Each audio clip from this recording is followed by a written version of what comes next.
मजलिस रसूलुल्लाह सल्लल्लाहु अलैहि वसल्लम सजी हुई है।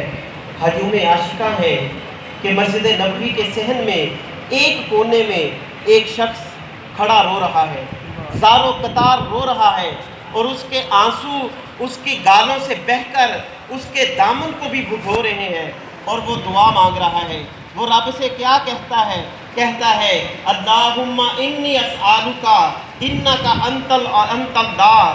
कहता है कि अल्लाह मैं तुझसे सवाल करता हूँ, मौला मैं तुझसे मांगता हूँ क्योंकि तू मेरा अल्लाह है।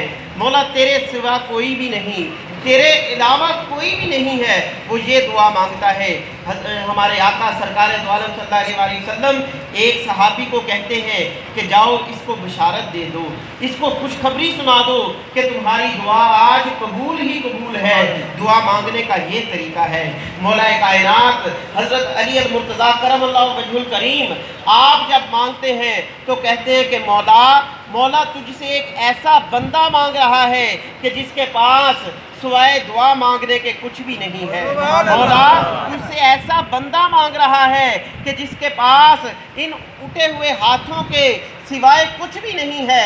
जब दुआ ऐसे मांगी जाए तो रब है, वो देने वाला है, हर दुआ कबूल होती है। हज़रत साहब मौजूद हैं, हर दुआ कबूल होती है। उलमाए हक फरमाते हैं कि दुआ जो है वो कबूल होती है। 3 हालतें हैं, जब मांगते हैं उसी वक्त मिल जाता है, जब मांगते हैं उस वक्त नहीं मिलता लेकिन उसके सिले में कुछ और मिल जाता है जो कि हमारे हक में बेहतर होता है। और तीसरी हालत ये है कि तमाम दुआओं को इकट्ठा कर लिया जाता है, तमाम दुआओं को इकट्ठा करके रख लिया जाता है। जब रोज़े महशर क़यामत के दिन उसका सिला जो है वो मांगने वाले को दे दिया जाता है। मांगने वाला जब उस सिले को देखता है तो उसके दिल में हसरत पैदा होती है। वो कहता है कि काश मेरी दुआएं दुनिया में कबूल ना होती बल्कि तमाम दुआओं का सिला मुझे रोज़े आखिर मिल जाता। ये दुआ मांगने का तरीका है। यूँ दुआ मांगने चाहिए और आज की रात रो रो कर मांगना चाहिए। रोना ना भी आता हो तो रोने वाला मुंह बना लेना चाहिए। वो करीम ज़ात है, वो देने वाली ज़ात है। आज की रात का मकसद ही ये है कि उससे मांगना और उसके हजूर अपनी पेशानी को झुका देना और उसके हजूर अपनी हाजात को पूरा करना।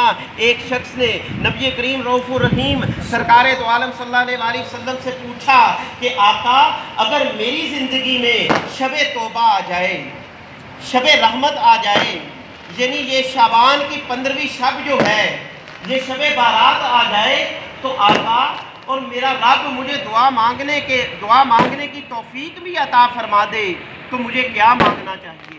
हमारे आका फरमाते हैं आपने अपना हाथ यूं हवा में बुलंद किया और उस रब की तरफ अपने हाथ को उठाया और 4 दफ़ा उठाया, कहा कि अगर तुम्हारी ज़िंदगी में शबे रहमत आ जाए, शबे तौबा आ जाए तो तुम क्या मांगो, तुम अपने गुनाहों की मुआफ़ी मांगो। दूसरा तुम रहमत मांगो, तीसरा तुम आफियत मांगो और चौथा तुम अपने रिज़्क़ हलाल में बरकत मांगो। ये हमारे आका ने फरमाया है।